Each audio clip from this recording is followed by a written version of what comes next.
राजा नरक भगवान से बतलाते हुए कहता है कि जिस प्रकार से आकाश में स्थित तारों को नहीं गिना जा सकता, भूमि के रजकणों को नहीं गिना जा सकता, जिस प्रकार से आकाश से आने वाली जो बूंद है वर्षा की, उस बूंद को नहीं गिना जा सकता, ठीक उसी प्रकार से मेरी गईयों की कोई गिनती नहीं की जा सकती।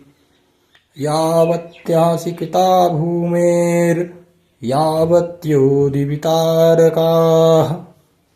यावत्यो वर्षधाराश्च तावतीर्ददास्मगाः।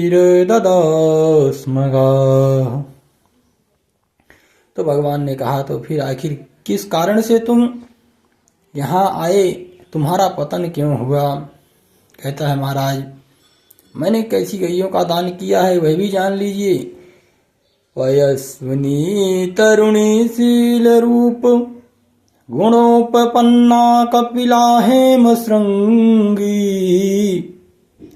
न्यायार्जितारूप्य खुरा सवत्सा दुकूलमालाभरणा ददावहम्। महाराज मैंने दूध देने वाली गायों का दान किया, और ऐसा वैसा नहीं है, तरुणी नवयुवती गईयों का दान किया है, और बड़ी शीलवान गैया थी, और कपिला गाय उसके सींगों में सोने को मढ़ करके और पैरों को खुरों में चांदी मढ़ करके मैंने गईयों का दान किया है। और यदि आप ये सोच रहे हो कि वो धन अधर्म का होगा, तो नहीं, न्यायार्जिता, न्याय के द्वारा अर्जित धन से मैंने उन गईयों का दान किया है, माला पहना करके बछड़े के सहित दान किया है। तो भगवान ने पूछा, तो आखिर फिर तुम गिरगिट क्यों बने?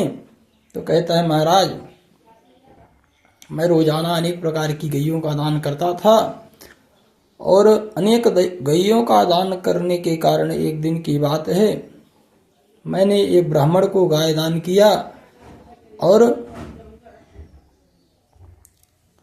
जैसे ही उधर से किसी ब्राह्मण की गाय जिसको मैंने दान किया था, उसकी गाय पुनः मेरे गौशाला में आकर के रहने लगी, और अनजानेवश मैंने उसी गाय का दूसरे ब्राह्मण को दान कर दिया। इधर से वह ब्राह्मण अपनी गाय को लेकर जा रहे थे, और वह जिनकी गाय गुम गई थी वह अपनी गाय को लेकर आ रहे थे, ढूंढने के लिए आ रहे थे। इस प्रकार से उन दोनों में आपस में लड़ाई हो गई। तो उन्होंने यह निर्णय किया कि चलो राजा के पास चल करके इसके बारे में पता करते हैं। मेरे पास आए और दोनों अपनी जगह पर सही थे। मैंने कहा, मुझे धर्म संकट में मत डालो, एक की जगह पर लाखों गईयों का दान ले लो, परंतु ब्राह्मणों ने मना कर दिया और उस गाय को वहीं पर छोड़ दिया। और महाराज बस इसी अपराध के कारण मुझे गिरगिट बनना पड़ा। बोलिए श्री सीतारामचंद्र भगवान की जय।